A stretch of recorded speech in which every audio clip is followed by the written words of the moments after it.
día que morreu o seu pai, Elías estaba desbordado pola crise desatada a causa duns váteres químicos. Ese fora o motivo do maior e máis vergoñento plantón dun equipo técnico na historia recente das series españolas e tal vez europeas.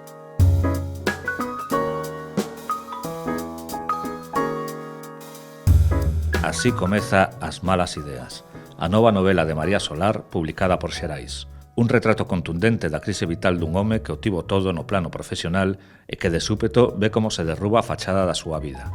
Unha obra que afonda na tensión entre éxito e fracaso, na precariedade das relacións persoais e no envellecemento como un proceso de perda de estatus, afectos e ilusións.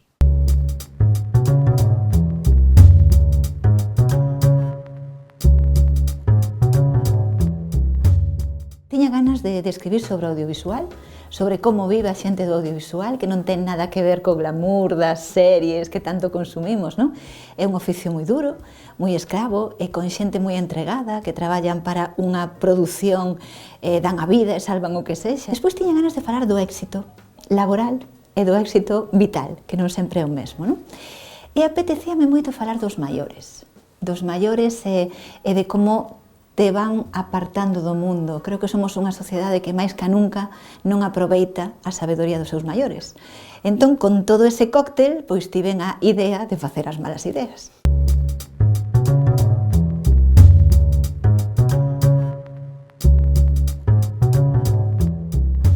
Elías neste libro é unha persoa case adicta ao traballo, que lle gusta o seu traballo, que o antepón a todo, a familia, os coidados da familia, a súa parella, a todo, non? A él satisfácelle e dalle algo importante, non? Ter éxito laboral. O que pasa é que a veces a vida estoupa, el estoupalle por unha tontería, pero o caso é que o apousenta noutro lugar, apousenta na morte de seu pai e nos problemas que seu pai e unha serie de xente maior ten, non?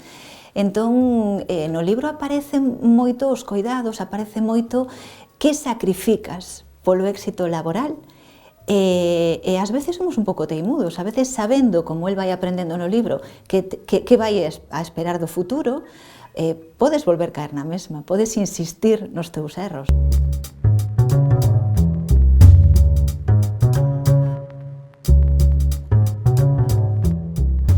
Comezo o libro cunha frase de Delfín de Begán, que ademais lino a posteriori de que escribín a novela, pero vin que encaixaban algunhas cousas. En esa frase, ela fala de que envellecer é aprender a perder. Hai tantas renuncias, tantas na madurez, que se o pensamos fríamente, eu creo que é un proceso no que mesmo deberíamos estar acompañados psicolóxicamente. Ninguén te prepara para ir perdendo, para ir cedendo, para non ter intimidade, non? Somos moi lonxevos, pero esa fase da vida eu penso que é moi dura.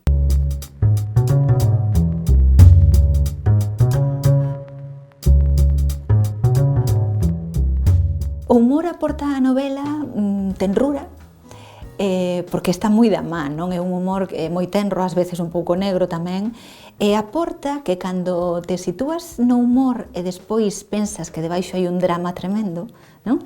Eu creo que xogar con esas emocións na xente faite ás veces sentir máis o drama, non? Porque estás rindo ou estás vivindo con humor unha situación, pero vaya situación, vaya o que está pasando aí. Merceditas, por exemplo, que no seu carácter no libro ten moitas partes que son humorísticas, non é unha caricatura dela, é que ela afronta así con ese cabreo, non? A vellez. Entón, esas situacións que son de sorriso tamén son de drama. Entón, gustoume xogar nesa ambigüidade.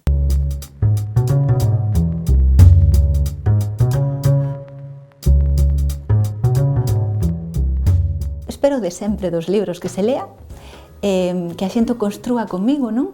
Cando ti escribes, tes unha trama, tes unha historia, pero logo cada un lee na súa casa, coa súa vida, coa súa mochila, non lees o mesmo libro. E gústame moito escoitar que ve a xente no libro. Agora o que espero é esa outra construción, que o lean, que medre e que mo conten.